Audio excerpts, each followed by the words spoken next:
there, and thank you so much for joining me.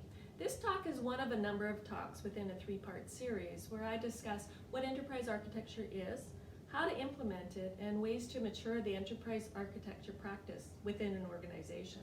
This talk here is what is enterprise architecture and the keys to its success. So if you remember last time I was talking about the enterprise architect. So an enterprise architect is an individual that works with senior executives to move an organization through change. Well, the process behind that is enterprise architecture. I like to look at this process as three simple steps. The first step, imagine the possibilities through innovation. The second, make it come alive through projects. And the third is realize the benefits in production. I want to take a little bit of a closer look at each of these areas. So imagine the possibilities through innovation. This is what I discussed in the previous talk about that detective work. This is where the enterprise architect is really defining the optimal future state. They're on the floor working with the organization to understand where it is now and how to get to that future state. They're creating that roadmap or that path to how to move that organization forward. This is that step. And it really involves working with and evolving that roadmap as new changes and ideas and technical advancements come forward. The next step is make it come alive through projects. So each one of those stepping stones along the path ultimately becomes a project. The job of the enterprise architect and their team is to continually touch base with these projects to ensure that the blueprint or the big plan was interpreted as they meant it to be. Their job is also to touch base to make sure that as the project starts solutioning and uncovering the details, that big plan still makes sense. It really is an evolution, and it's a continuous working on that blueprint, because as things change and as new information comes forward, it must be flexible enough to take all of this into consideration. Enterprise architecture is not about stopping everything, creating that big blueprint and a path to get there, and that's it, you stay on that path. It is more of an evolution, and you have to be changing it and consistently adjusting it in order to get to where you want to go and take advantage of all things that are happening out there in the world. The last step is realize the benefits. So this is where the result of the project is now moved into production, and we want to ensure that we are realizing the full benefits of what we intended when we first started this. So again, like I said on that last talk, a project isn't successful just because it comes in on time and on budget. It must meet the needs, the goals, objectives that it first set out. So part of the imagine the possibilities is really defining what that success is and how you would measure it. We start the project off by adding that kind of information right within the project charter. And then once it comes alive, those are the things we want to measure to ensure success. So in my eyes, there's two fundamental critical things that must happen in order for success. And quite often these things they're overlooked, they don't happen. The first one has to do with reporting structure.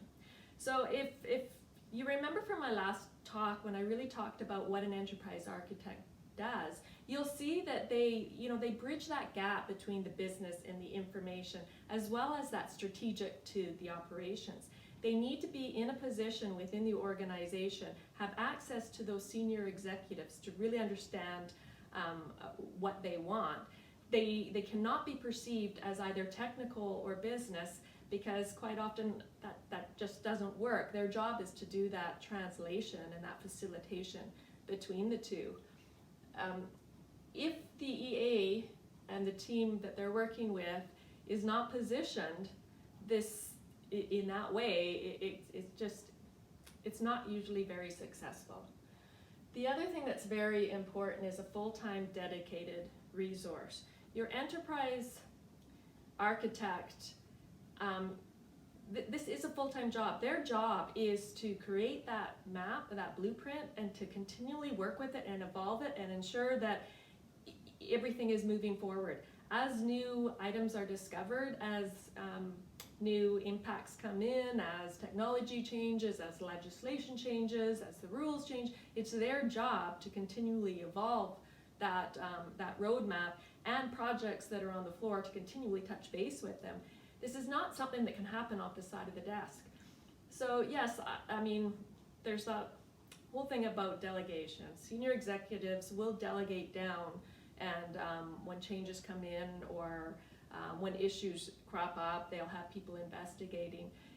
Quite often, well, always, an issue or a change does not affect only one department, and it is quite hard for an individual to know everything that's going on in the organization and be able to connect all of those dots. Because an enterprise architect stays at such a high level, they don't get into the details, it is much easier for them to connect all those pieces. Because they work with business, information, data, application, technical, and security, they have that ability to get to the answers quickly across the whole organization.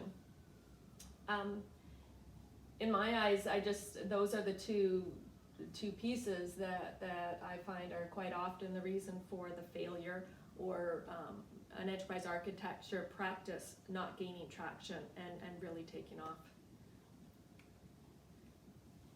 So enterprise architecture is all about putting structure around change. So imagine if your whole organization understood where it was going, understood why it was going, understood what success was for each project. I believe this will alleviate a lot of anxiety. Anxiety is really brought on when you hear a new strategy's been put in place or a new project is sparking up. What people tend to do, it's human nature, is they'll read it and they'll interpret it based on their experience and based on how it's going to impact them.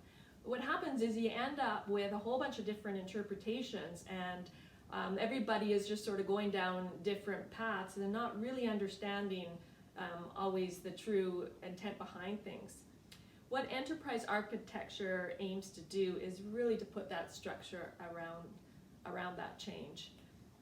And it does start to alleviate some of the cultural change and some of that anxiety. It does not do this day one, and it does take time to really build the respect and build that comfort. But I have seen it work. I've seen it very successful in more than one organization. And I also find benefits for everybody within the organization, all levels really do get a benefit from this. For more information on this topic and others, I invite you to visit my website.